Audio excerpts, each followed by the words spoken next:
তো এটা যে আজকে হচ্ছে সে জিএফসি মানে হচ্ছে গ্রোথ ফ্যাক্টর কনসেন্ট্রেট। তো সেটা করা হচ্ছে, এটা করা হচ্ছে কারণটা কি হচ্ছে কি এই চুলগুলো পাতলা হয়ে যায়, হেয়ার ফলটা বেড়ে যায়, অ্যান্ড্রোজেনিক অ্যালোপেশিয়া হয়, তার মধ্যে একটা ট্রিটমেন্টে একটা পদ্ধতি সাথে পড়ে জিএফসি। এই দেখুন আমি জিএফসি দিচ্ছি। জিএফসি আপনি দেখতে পারেন কি এটা ইনসুলিন সিরিঞ্জের মাধ্যমে দেওয়া হচ্ছে। জিএফসি মানে গ্রোথ ফ্যাক্টর কনসেন্ট্রেট। এটা কি করে তৈরি হবে সেটাও বুঝিয়ে দিচ্ছি আপনাকে।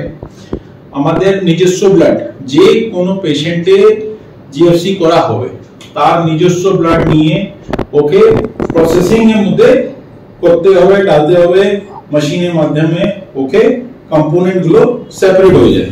এর মধ্যে এই রেড ব্ল্যাকিশ রেড যেটা পার্ট দেখছেন এটা হচ্ছে সেলুলার কম্পোনেন্ট।